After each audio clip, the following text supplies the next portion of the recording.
السلام عليكم ورحمة الله. ازيكم حبايبي؟ عاملين ايه؟ يا رب يكونوا في احسن حال. نستعرض مع بعضينا عجينة من شركة تاتش. جهاز واحد في 4 أجهزة، فيها سلاحين، سلاح خفيف عجن خفيف وسلاح عجن تقيل. المكان ده مجهز حطوا شفشق خلاط، والمكان دوت مجهز تركبوا فيها مفرمة لحمة. اللي حابب يجيب المجموعة كاملة متاحة، اللي حابب يجيب دلوقتي زي ما انا جبتها ويجيب بعد كده متاحة، اللي حابب بعد كده يزود ويجيب الشفشق والمفرمة متاحة في الشركة. هنطلعها مع بعضينا ونشوفها.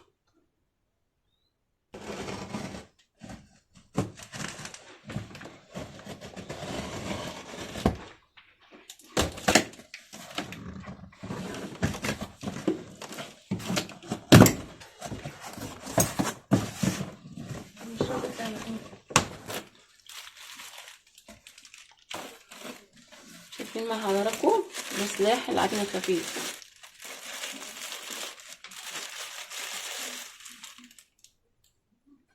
وده سلاح العجن التقيل. الله،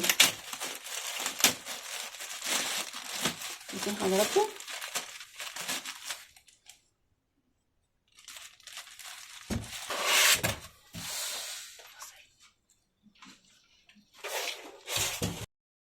شايفين حضراتكم العجينة بتاعتنا مفتاح مجهز 12 سرعة، يعني مش عجينة بس، عجينة جبارة، عجينة قوية.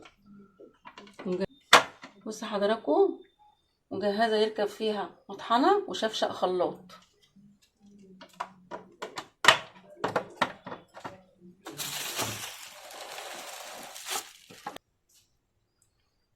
حضراتكم هنا مجهز تركب فيها مفرمة اللحمة.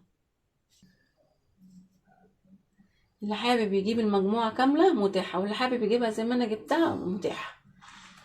معانا حلة من السلستين موتور مانع للانزعاج، اللي حابب يشتريها هسيب لكم لينك العجانة في صندوق الوصف. لو عجبكم الفيديو اعملوا لايك وشير وفعلوا الجرس عشان يوصل لكم مني كل جديد.